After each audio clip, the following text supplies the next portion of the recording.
नमस्कार दोस्तों, मैं हूं राहुल परमार और आप देख रहे हैं भारत सागर न्यूज। जैसा कि आप सब लोग जानते हैं, आज डॉक्टर्स डे है और डॉक्टर्स डे सबसे पहले आपको बता दें क्यों मनाया जाता है। डॉक्टर्स डे जनरली जो हमारे देश के प्रसिद्ध चिकित्सक रहे हैं डॉक्टर BC रॉय साहब, विधान चंद्र रॉय लिखते थे, जो बंगाल के सेकंड जो है चीफ मिनिस्टर भी रहे हैं। उन्हीं की याद में 1 जुलाई को हम लोग नेशनल जो है डॉक्टर्स डे मनाते हैं। और डॉक्टर्स डे पे आज हमारे साथ में मौजूद है देवास शहर के प्रसिद्ध चिकित्सक डॉक्टर के धूत सर शिशु रोग विशेषज्ञ भी हैं। और जैसा कि आप लोग सब जानते हैं कि कोरोना काल में कई डॉक्टरों ने कई कोरोना मरीजों को ठीक किया है, वही कई मरीज जो हैं जिनको खोया भी है हम लोगों ने। लेकिन आने वाली जो पीढ़ी है, जो थर्ड वेव के बारे में जो जानकारी, जैसा आप लोग सब जानते हैं कि थर्ड वेव में बच्चे कहीं ना कहीं इससे अफेक्टेड होने वाले हैं और बच्चों के अवेयरनेस के लिए एक शिशु रोग चिकित्सक से अच्छी जानकारी हमें कोई नहीं दे सकता। तो हमारे जो दर्शक हैं उन लोगों के लिए आज हम डॉक्टर साहब से आपकी मुलाकात करवाने वाले हैं और वह हमें बताएंगे कि किस तरह से हम लोगों को अवेयर रहना है और किस तरह से हम लोगों को आगे हमारे बच्चों का ध्यान रखना है। तो सर, सबसे पहले स्वागत है आपका भारत सागर न्यूज में। डॉक्टर्स डे पे सभी डॉक्टर्स को और आप लोगों को डॉक्टर्स डे की बधाई। आपने जो प्रश्न पूछा बहुत बढ़िया है, क्योंकि ये प्रश्न बहुत सारे लोग हमसे पूछने आते हैं। तो सबसे इसका यदि रोकथाम करना है थर्ड वेव की, खास करके बच्चों में, तो पहला जो सबसे जो उपाय है वो है कि माँ बाप, दादा दादी जो भी घर में सब टीकाकरण करवाए। तो टीकाकरण यदि कर लेंगे तो कोरोना घर में आएगा ही नहीं। अब जब कोरोना घर में नहीं आएगा तो बच्चे इन्फेक्टेड होंगे नहीं। दूसरा, जितने भी घर से जब भी निकले, जो अटेंडर है या घर के अभिभावक है, कि बहुत इमरजेंसी कहीं जाना है तो ही घर से निकले, वरना घर से बाहर नहीं निकले। और मास्क लगा के रखें। मास्क तो यही है, सबको बचाएगा। अभी जब तक वैक्सीन नहीं लगता तो मास्क है, और वैक्सीन जब बच्चों में चालू हो रहे हैं, ट्रायल हो रहा है बच्चों में, वैक्सीन इस पर जाएगा तो ये 2021 के एंड में बच्चों को टीकाकरण चालू हो जाएगा। अभी हैदराबाद में टीकाकरण इसने सीरम ने करा है और उन्होंने ट्रायल भी किया है।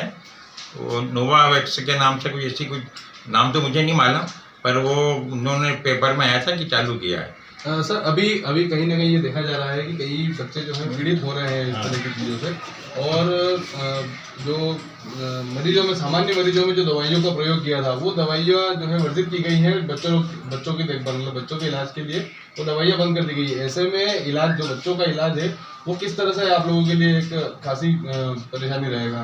बच्चों में जो सिम्टोमेटिक इलाज ही किया जाता है, और अभी कोरोना में भी, एडल्ट में भी सिम्टोमेटिक इलाज चल रहा था कि कोरोना की कोई दवा भी पूरे वर्ल्ड ने नहीं बनाई, कोई भी कारगर मेडिसिन साबित नहीं हुई कि जिससे कोरोना 100% ठीक हो सके। तो बच्चों में सिम्टोमेटिक ट्रीटमेंट, यदि फीवर है तो अपन एंटीबायोटिक देंगे, वो टेम्परेचर आ रहा है, सर्दी खांसी के साथ तो एंटीकोल्ड प्लस एंटीबायोटिक, और उसके इन्वेस्टिगेशन कराएंगे अपन, CBC, CRP, एक्सरे चेस्ट, तीनों से मालूम पड़ जाएगा कि बच्चा कितना सीवियर इन्फेक्शन से जूझ रहा है।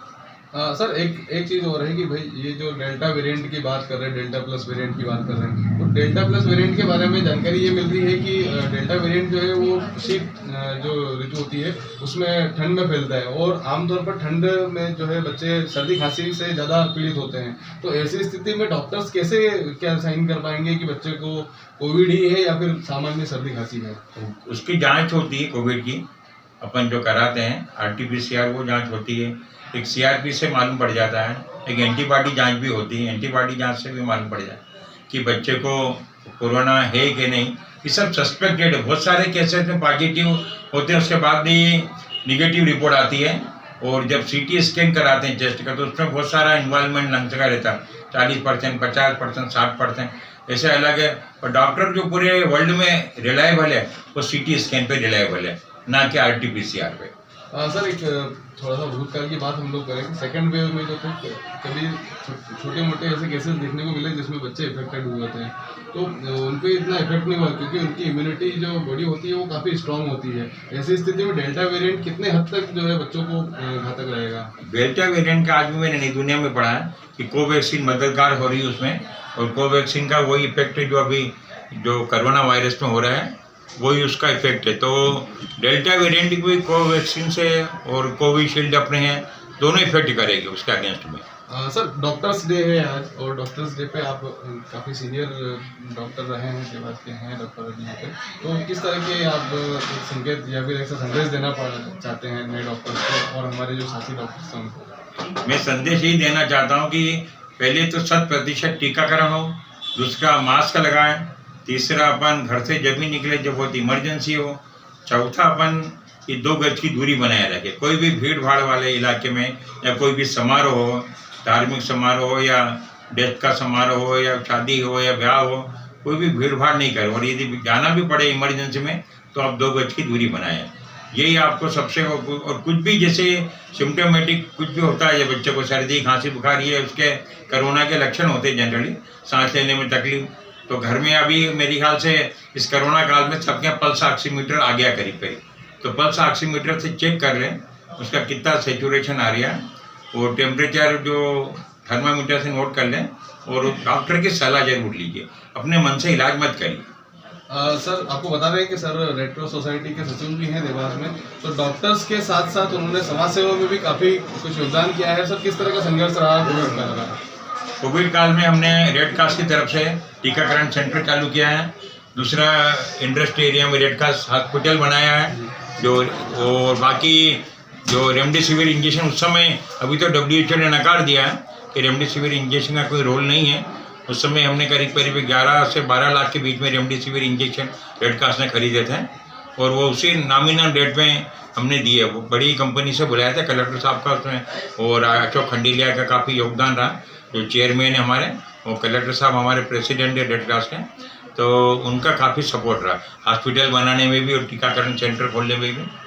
अंतिम प्रश्न है सर कि हमने देखा पहली वेव जो थी उसमें जो कोरोना के मरीज थे वो संक्रमित तो हो रहे थे, लेकिन जो डेथ रेशो था वो बहुत कम था, लेकिन जो सेकेंड वेव आई उस सेकेंड वेव में डेथ रेशो अचानक से इंक्रीज हुआ, और नाउ आप लोगों का आशंका है कि अब थर्ड वेव है, तो ऐसी स्थिति में मतलब तीनों का क्या एक रेशो बनेगा, आपसे क्या उसका तालमेल? सेकेंड वेव में जो एक्सपायर्ड लोग हुए वो मतलब अपने ना समझी से हुए, बहुत सारे लोगों ने लाइट लिया इस चीज़ को, उन्होंने कभी सीरियस नहीं लिया कोरोना को, कि सर्दी जुकाम है तो घर पे इलाज कर रहे हैं, मेडिकल से ट्रीटमेंट मतलब ले लेंगे, एंटी कोल्ड या एंटीपायरेटिक की दवा ले लेके खा ली, और जब बस सांस लेने में तकलीफ पड़ी तो डॉक्टर के पास भागे, जब तक बहुत देर हो चुकी थी।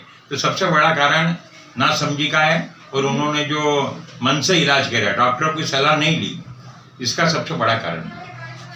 तो देखिए दोस्तों, ये थे हमारे साथ डॉक्टर के दूध सर, जो शिशु रोग विशेषज्ञ हैं, और आज जो डॉक्टर्स डे पे आप लोगों को काफ़ी कुछ जानकारियाँ सर ने दे दी हैं, और कुछ जानकारी यदि आपको ऐसा लगता है कि छूट गई है या फिर आपको कोई क्वेश्चंस है तो आप हमको नीचे कमेंट बॉक्स में लिखिए, तो हम नेक्स्ट टाइम जब भी किसी डॉक्टर से इस तरह का कोई साक्षात्कार करेंगे तो वो हम आपको उस तरह के प्रश्नों का जवाब कमेंट में और उस वीडियो के माध्यम से दे पाएंगे।